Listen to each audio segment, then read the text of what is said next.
Здравствуйте, меня зовут Пелагея Кефьева. Я супруга Айбека Абдурахманова, автора исторического канала «Глазами истории». Я русская, муж казах. Мы живем в интернациональном браке уже почти 14 лет. У нас 2 детей, ходят в казахскую школу. Как вы знаете, на канале моего супруга освещалась история казахского народа, тюркских народов и других народов, русских, украинцев, поляков.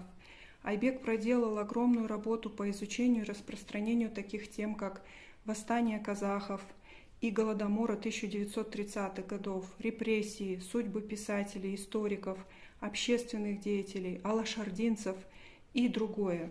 В общем, он написал около 2000 постов и снял около 400 роликов, дающих возможность взглянуть на историю казахов под другим углом.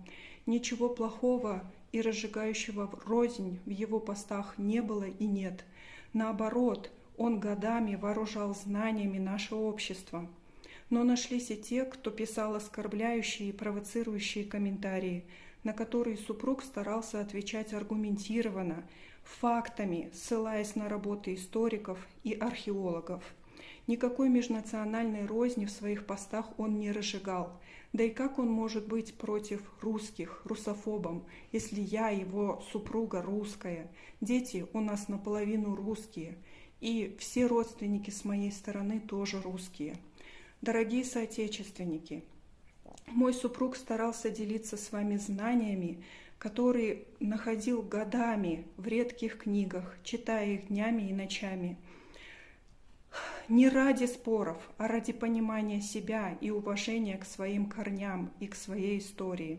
Народ имеет право знать свою историю, чтобы не повторять ошибок прошлого.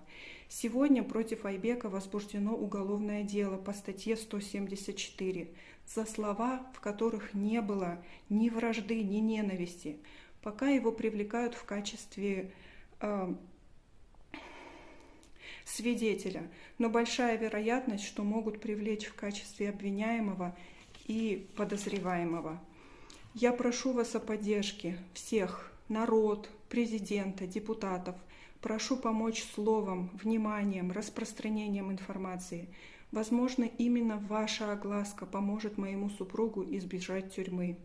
Пусть этот урок останется уроком, а не сломленной жизнью целой нашей семьи. Благодарю за внимание.